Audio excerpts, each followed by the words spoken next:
to ng anak namin. Paano napunta sa kanya? Nakita ni Siri dun sa papaalis na van. Baby boy! I'll save you! Ayun, hindi niya na binitawan yan. Nga pala ako yung inassign ng boss ko para mag-cover dun sa paghahanap sa anak niya. Pero hindi to basta kwento. Buhay ng anak namin. Kasalanan ko yung nangyari. Kung di sana ako nalingat, hindi makukuha yung anak namin. O tol, mukhang mapapadalas na yung pagsama ni Lily ah. Tol, magkakaproblema ba tayo tungkol siya kay Lily? Siyempre hindi, basta yung kaso lang ilalakarin nyo. Tapos, sabay mo na yung paglakad mo sa akin. Hindi lang kita ilalakad, itatakbo pa kita masyado. Yun! Promise ah. Dahil wala pang kumukontak sa inyo for ransom, we are speculating na dahil nauso ulit yung illegal human trafficking. Ang ibig mong sabihin, kinidnap ang anak ko para ibenta? Siguro ama rin po kayo. Alam niyo kung gaano kahirap mawalay sa anak. Sakit daw sa puso. Dad, ito pala yung story na kino-cover po namin for National Guardian.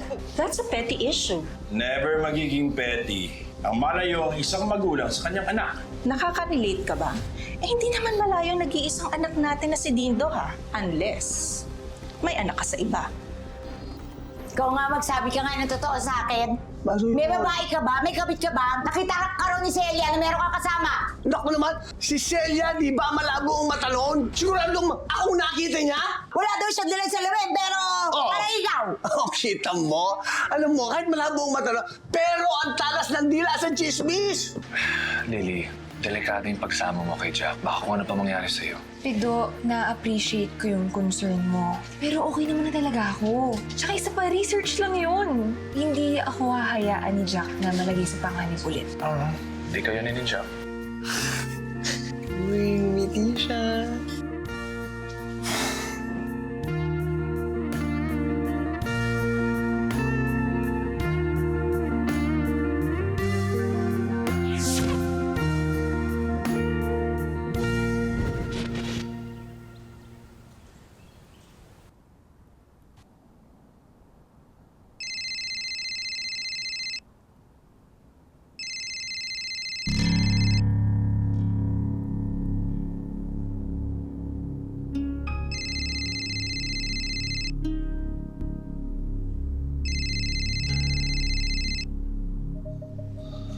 Hello? Naihanda mo na ba ang 10 milyon? Nasaan ang anak ko? Gusto ko malaman kung buhay ang anak ko.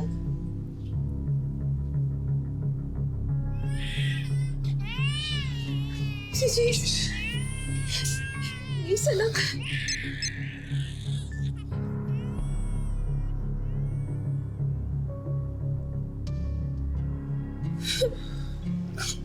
Si Jace.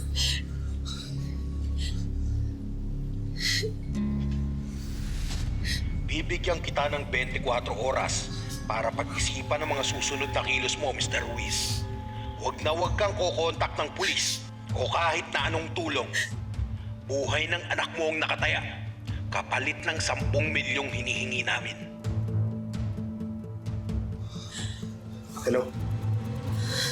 Hello? Hello? Hello? Hello, sandali, hello? Si Jace.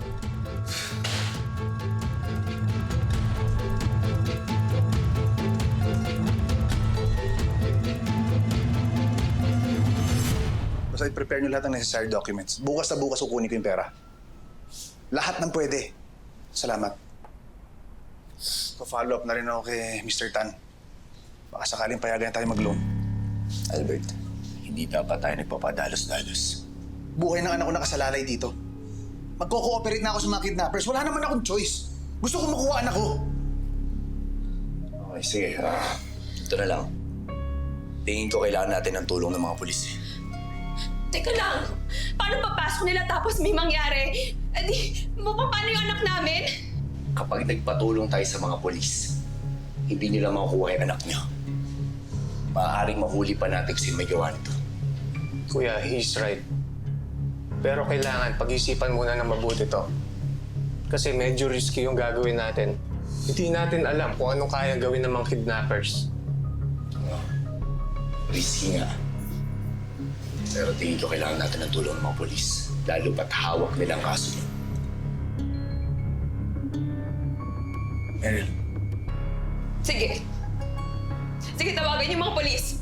Kapag may nangyari sa anak natin, it's on you, ya. Ikaw ang mananagot.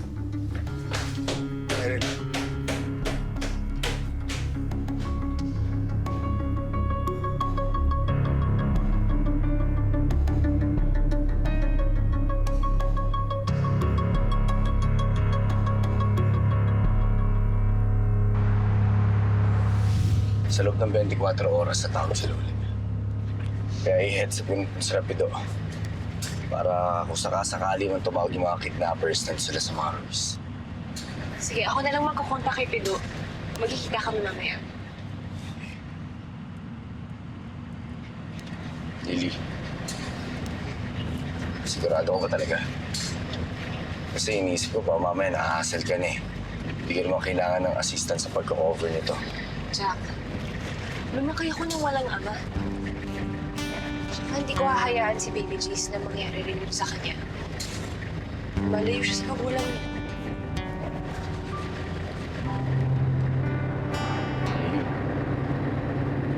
Hindi pala lang to ah.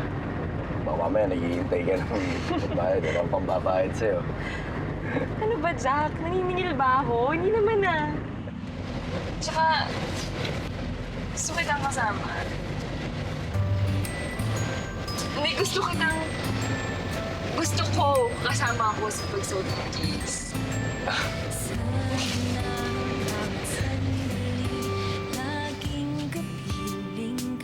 Kung pwede ko lang sabihin ang sigaw nitong makulit kong damdamin. Gustong sabihin na tapos na yung paghahanap. Puso ko'y nahuli mo na sa isang iglap. Kung pwede ko lang sabihin, paano ko ba aminin? Akala mo wala akong pake, pero ako'y nagkukubli. Nataya mo kasi puso ko. Handa ka bang ako'y sumuko sa'yo? O hindi pa kaya ng puso mong bigo? Handa ba akong sumuko na lang? Ikulong ang puso kong sumisigaw ng kung pwede ko lang sabihin. Lily, sabi ng mami mo, dito kita mahanap.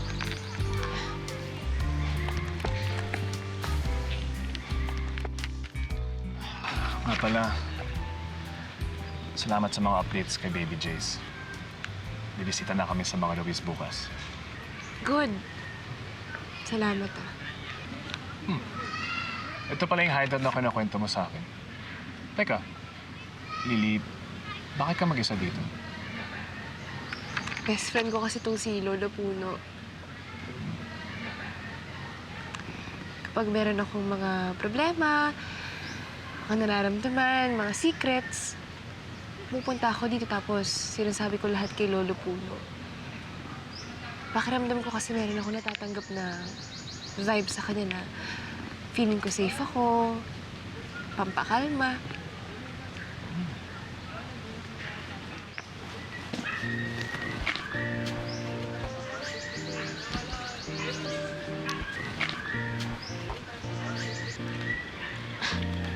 Uy, Pido, anong ginagawa mo dyan? Pinapakinggan ko lang si Lolo Puno. Mali mo, baka mag-share. Na? Totoong nararamdaman mo para sa akin.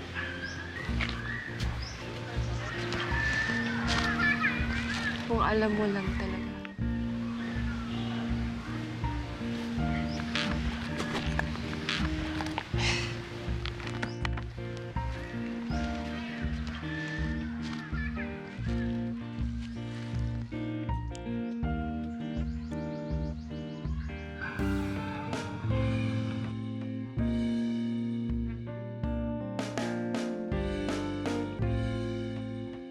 Hello, Jack!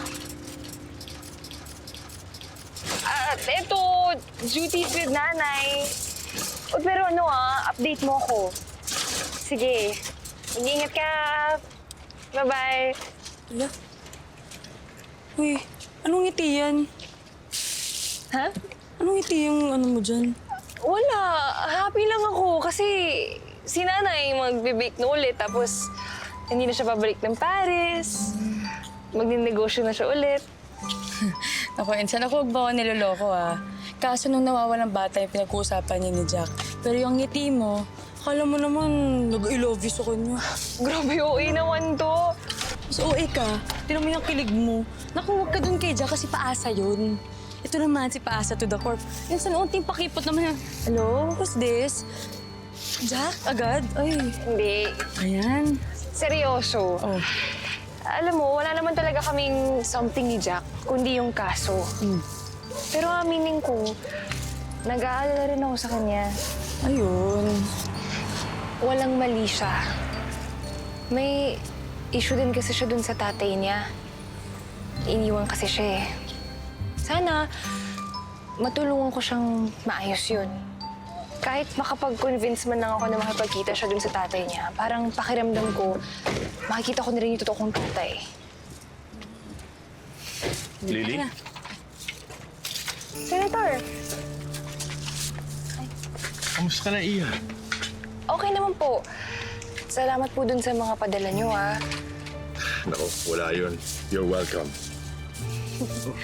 Namili ba kayo? Opo, ito nga, ililipat po namin dito. Sige na. Ako na. Tulungan na kita.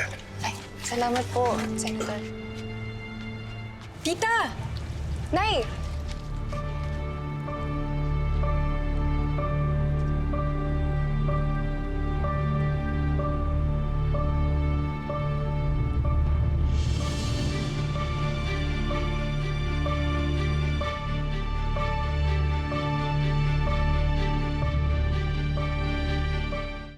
Nay, pangmalakasan naman po yung mga binili niyo. Ano pa ibibake niyo?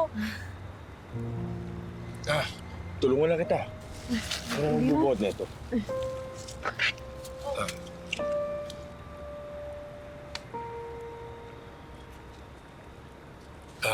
Nagbe-bake ka na pala ulit, Lorraine. Well, that's good. Pagtitinda na po kasi siya ng cake dun sa tindahan ng amiga niya. Di ba, tita? Mabuti naman kung ganun. Well, that means you'll be staying here for good. Papasok ko na to sa loob. Diyan ba? Ay, tulungan ko na po kayo sa... Hindi, sige. Sige, Ako na. boss! Ay, boy!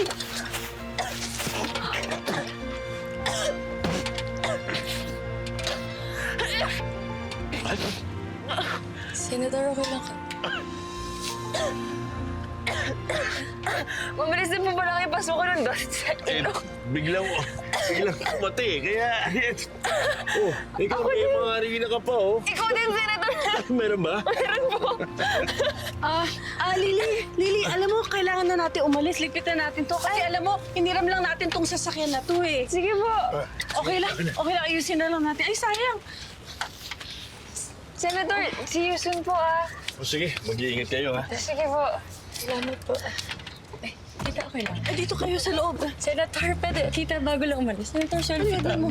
Senatorial selfie. Ganito yung tsura ko. Opo, ang cute niyo po eh. Diyos, Tada. Diyos, Okay. Sige po, Senator. Senator. Ingat po, ah. Thank you po. Sorry po. Tara na. Sakay ka na.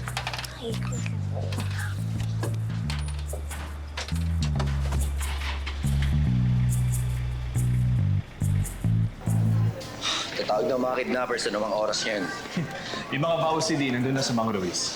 Okay. Tol, di ba na? Di mo ba kasama si Lily? Hindi, may lakad daw sila nanay niya. May tanong lang. May naikakwento ba si Lily tungkol sa akin? Kwento, wala naman. Bakit? Kasi nagpaparamdam na siya sa akin. Talaga? Oo. Eto, Tol, may sinulat siyang tula para sa akin. Oh, ganda ng handwriting, oh.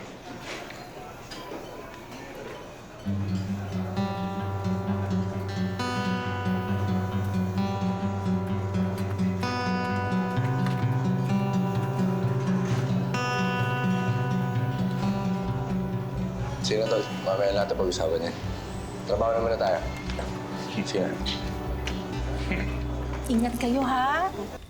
Congrats again, Tito. Alam ko, proud na proud sa'yo, Daddy mo. Salamat po, Ninong. Pasensya na rin po kayo at hindi na po Salamat! Daddy, ha? Okay lang. Oh, ayun na pala siya. Dindo, did I miss it? Kumpante. I'm sorry, I'm late, ha? Yeah, Kasi go ahead. marami ako mga meetings kasi. Yeah, it's okay. Okay, thank you. Ingat. No worries, Dad. Mahatid ko lang po sila Ninong sa sasakyan. Okay.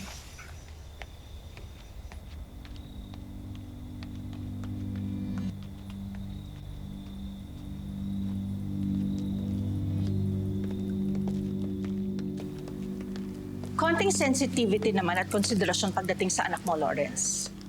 Kung nakakaya kong pagbabaliwala mo sa akin, pues, ibahin mo pag anak mo nang pinag-uusapan. Carolina, I'm sorry, okay?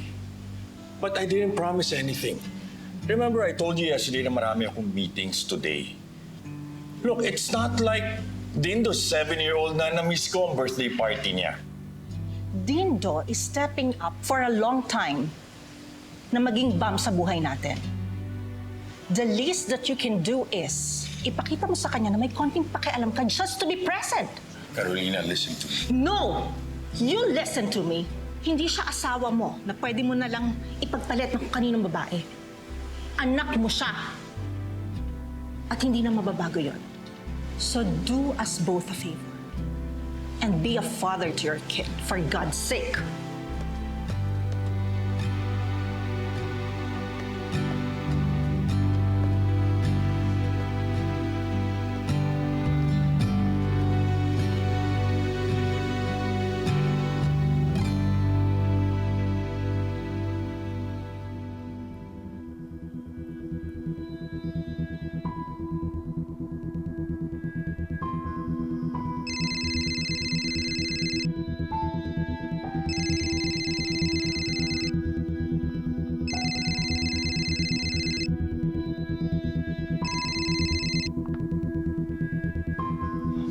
Pasensya na.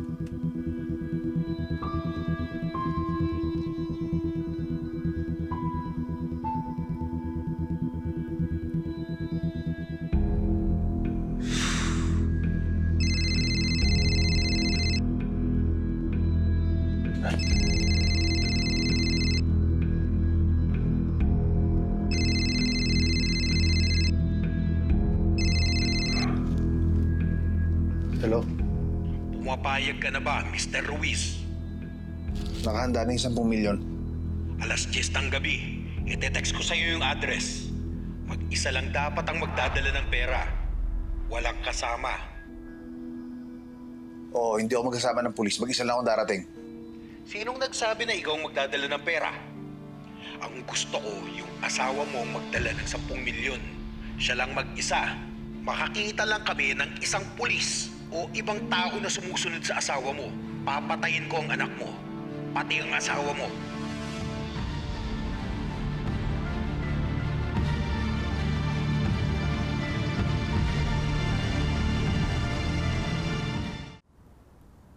Sandali, hello? Hello? Hello?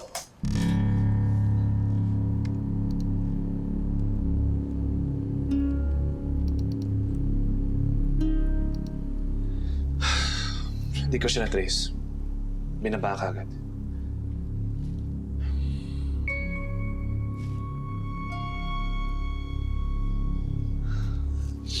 Hindi mo ito kailangan gawin. Patawag ako. Maghihintay ako sa mga kidnapper. Makikiusap ako na ako na lang. Gagawin ko na. Kakayanin ko kasi ayoko may mangyari sa anak ko. Excuse me.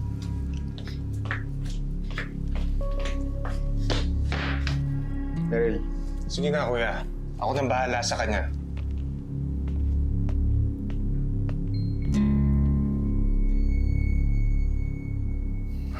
Huwag na kaya kayong sumama. Ako na lang pupunta. Serbisyo naming alalayan kayo, sir. We suggest na huwag na kayo magbigay ng ransom. Sir Albert, patuloy po kami mag-investigate para mahanap namin yung kidnappers at ang anak niyo na hindi kayo nagbabayad. Pero ang tagal niyo mag-imbestiga. Paano kung makunin yung mga kidnapper? Paano kung masaktan ang anak ko? Paano kung i-monitor natin ang ransom deal? Kapag nakabayad na kayo at kapag nakuha niya anak niyo, umalis ka na agad sa pamilya mo. At kapag nangyari yun, doon na papasok mga pulis para mahuli yung kidnapper at para ibalik sa inyo yung pera.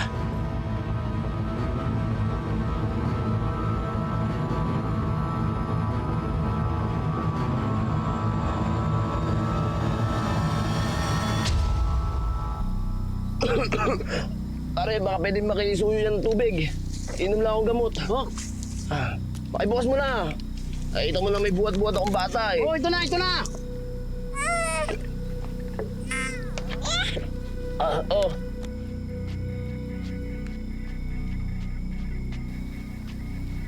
Ay, bigay. Pera, oh. Nasaan? Kunin mo na. Ngayon ka pa nagkasakit.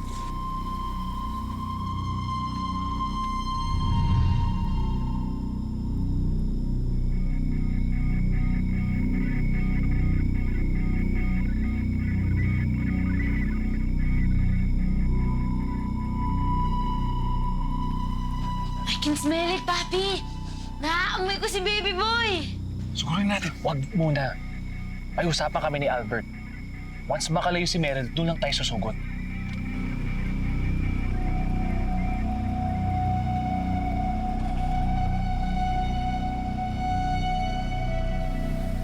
Andiyan ang susundo sa'yo. Andiyan ang nanay mo. Susunduin ka na niya.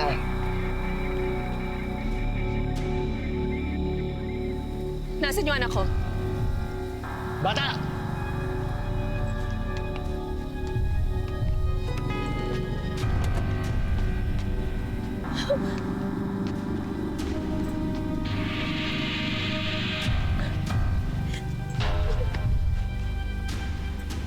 Babaw. Red-handed na, oh. Halika na. Hold! Bruce! Pwede bang huwag kang atak? Ah, okay dyan. Bruce! Hey!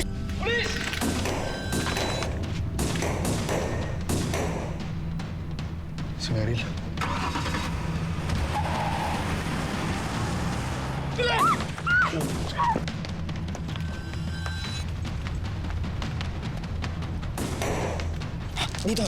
Dito. Okay, dito ka lang. Pasok!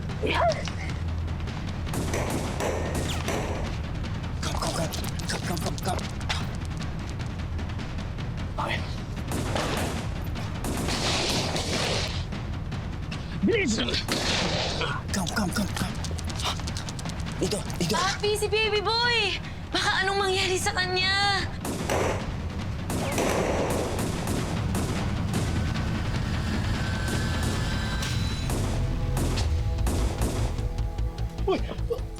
Tumatakas!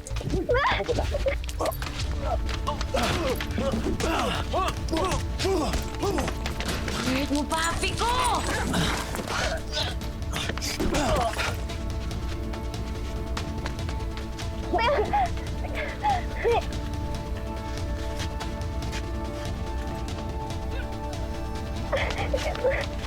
Bilisan niyo!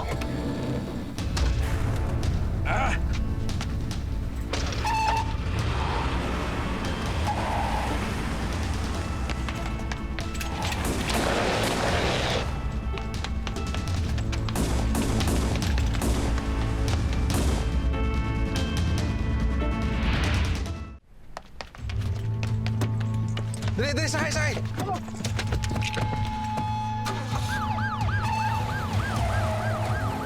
Jackson, bakit ka lumabas? Di ba sabi ko doon ka lang? Tol, nag-alala ako sa bata. Tol, huwag kang epal! Reporter ka lang, kami mga pulis!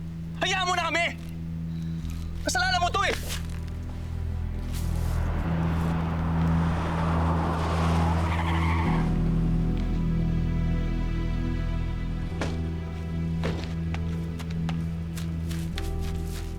Nasaan ako? Ba't nandiyan pa yung pera? Si Meryl. Asan si Meryl? Sir Luis, I'm sorry.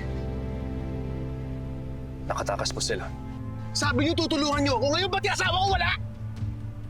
Mawala kayong kwenta! Anong gagawin natin ngayon? Ha? Asan na anak ko? Asan si Meryl?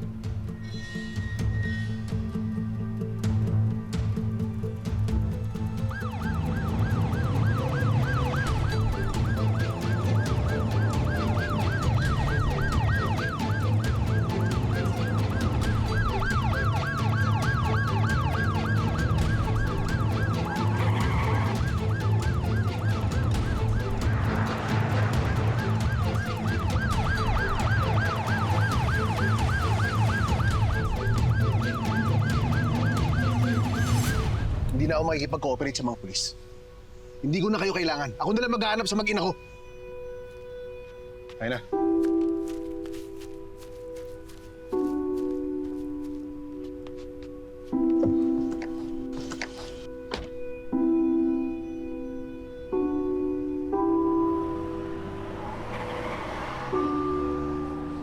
Papi, tignan mo. May napulot ako.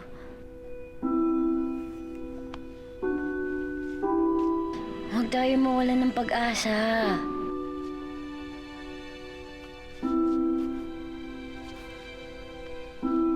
Baka ito na sagot kay baby boy. for you, Lawrence. Labas niyo dun sa basurahan. Sige. Bakit po ba sa tuwing pinag-uusapan natin si Senator Carrasco, nagiging ganyan ka? Sa tingin ko, ito na ang tamang panahon para malaman ni Lily ang totoo. Pag yan hindi dumating at nakita ko dun sa inuman, tatamaan sa akin yung tatay mo. Where's Tatay Rado? Saka pa antayin na lang natin, darating na yun. Init ang ulo ko dyan, Jenny. Di ba naging malinaw yung usap nyo kagabi? Sinabi niya na ayaw na niya makipag-coordinate sa inyo ng mga pulis. Meron ako matutulong na impormasyon. Lubayan mo na kami, lalo mo lang pinapatagal yung sitwasyon. Albert, please magtiwala kayo sa akin. May matutulong sa inyo.